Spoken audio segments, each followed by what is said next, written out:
Oh, bah, ça, franchement, toute petite. Déjà, entre mes frères et sœurs, hein.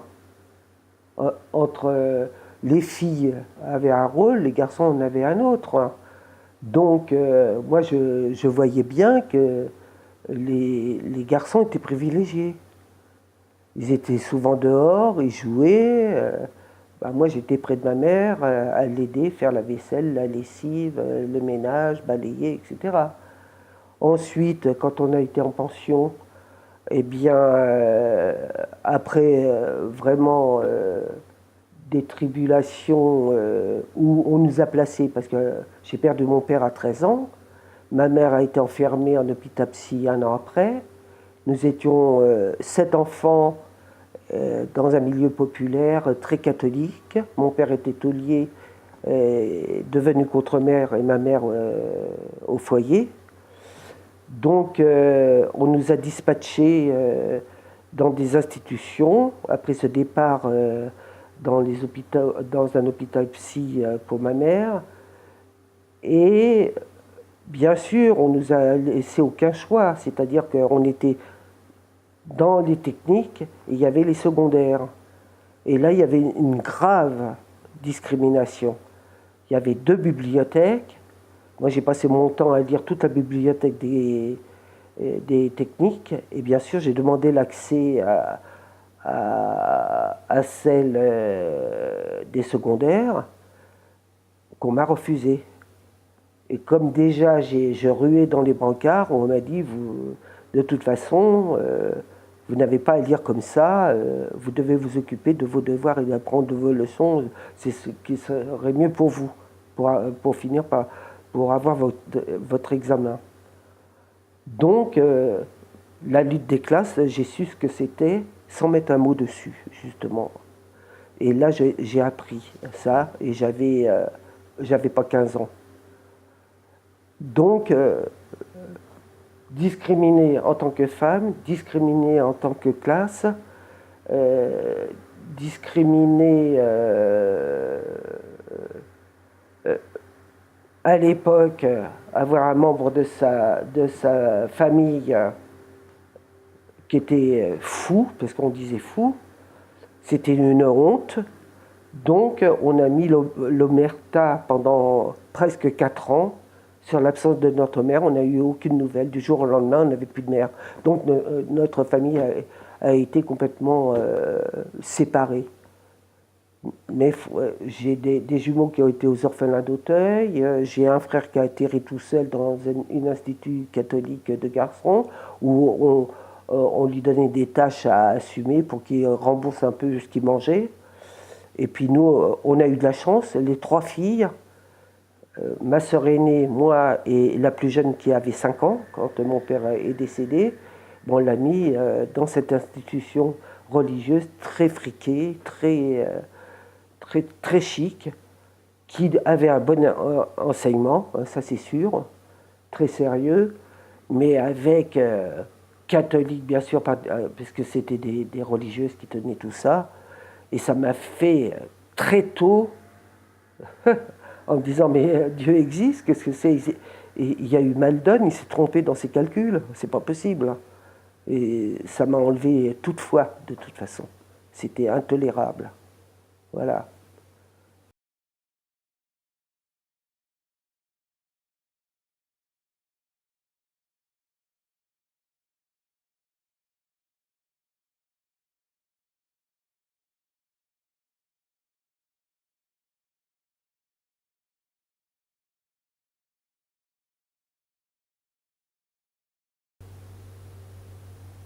Alors bien sûr, ma pratique artistique se nomme l'héritage.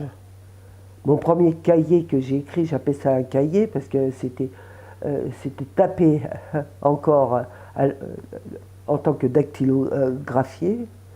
C'était reproduit avec des listings et je l'ai appelé l'héritage.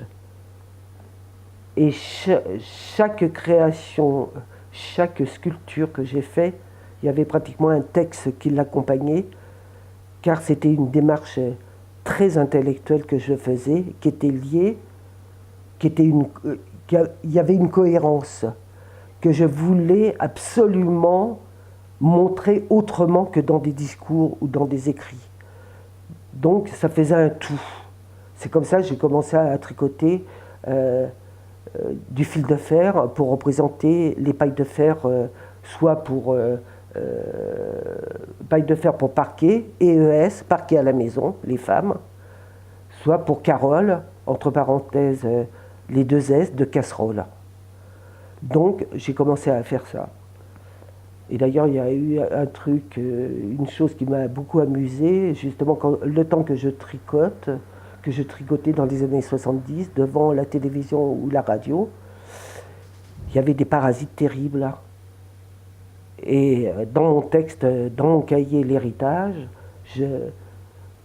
j'écris en disant la radio et la télévision m'insultaient en me nommant parasite, parasite. Que fais-tu assise en train de tricoter du fil de fer au lieu de récurer les casseroles dans ta cuisine? Donc tout ça a une cohérence terrible et toute ma création a pris naissance quand en 1970 je me suis retrouvée au mouvement de libération des femmes qui ne l'était pas encore. Nous étions à peine 50.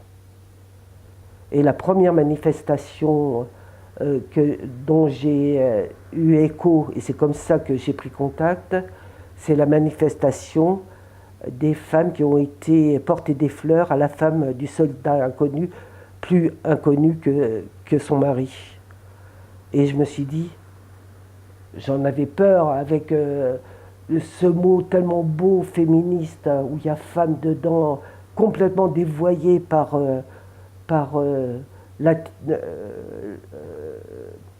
les sociétés patriarcales, où vous étiez insultés, où les femmes étaient moches, elles feraient mieux de s'occuper des gosses au lieu de s'occuper de politique, etc. Ce mot féministe m'a ouvert toutes les portes pratiquement, et j'en ai pris plusieurs. Et je me suis permis de les prendre et de devenir artiste. Voilà.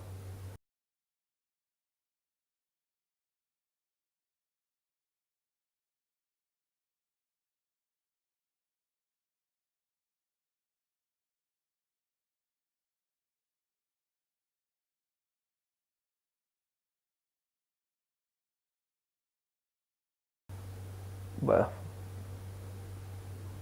Qu'on est tous sous influence, que le regard dans les sociétés patriarcales sont dévoyés, qu'il n'y a que le regard masculin qui compte, que même les femmes qui font de l'art, puisqu'il y en a beaucoup qui disent « Ah, moi je suis artiste d'abord, féministe, non, c'est du cacaboudin ». De temps en temps, ça les arrange de dire je suis féministe, et de temps en temps, elles jettent la probe dessus. Non, elles font partie. Comme les femmes battues, dans tous les milieux, on nous a appris à être des femmes, pas à naître femme, à être des femmes. On est humain, on devient femme.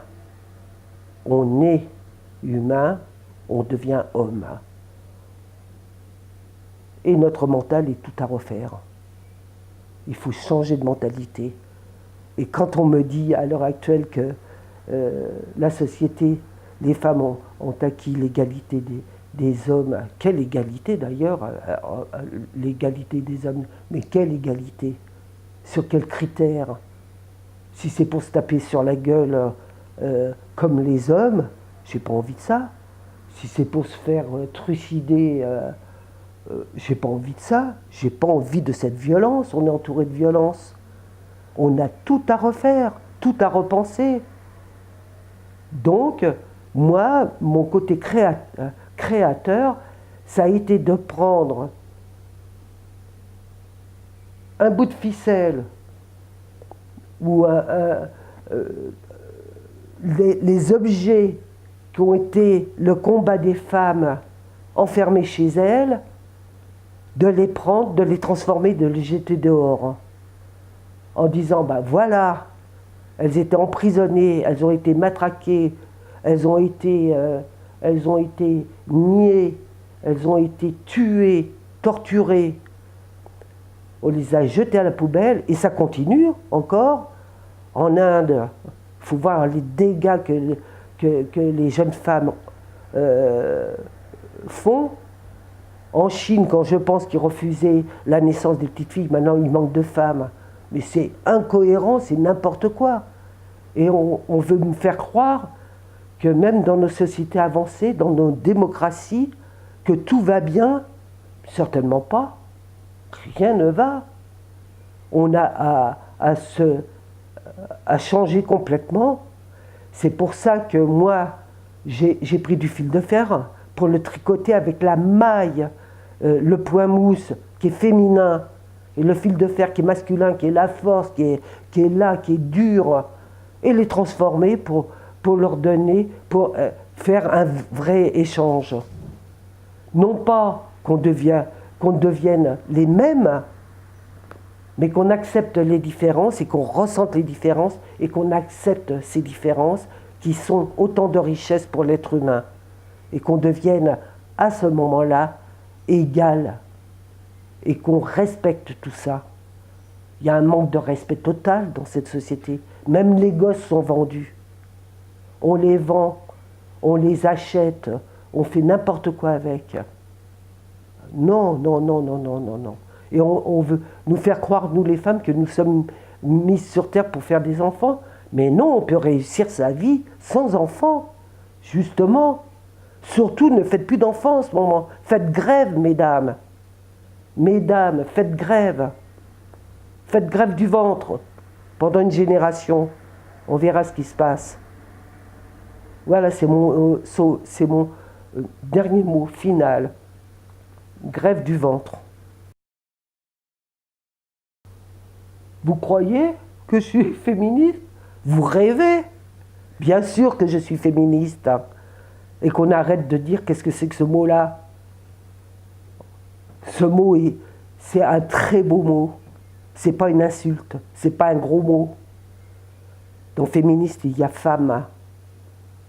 Alors, il y en a qui disent « Ah, je me méfie maintenant, léniniste, stalinisme, tous les mots en isme, je m'en méfie. » Ben moi, je ne me méfie pas du mot féminisme. Le mot féminisme, j'espère qu'il y a un grand penseur, un écrivain, je ne me rappelle plus qui a dit « Il n'y aura pas de véritable révolution sans les femmes. » Et jusqu'à présent, Lénine, il avait dit à une féministe qui était là en disant « Mais Lénine, regarde un peu, les femmes se font toujours tuer, se font massacrer par les hommes qui boivent comme des trous, etc. C'est des violents et tout. » Elle a dit « On fait la révolution d'abord, après on verra. » On a vu ce que ça donnait. Hein. Elle a dit « Non, c'est pas joli, hein, franchement. » Alors donc, féminisme, il faut tenir bon et arrêtez de faire des enfants pour le moment, faites grève du ventre, je le redis encore.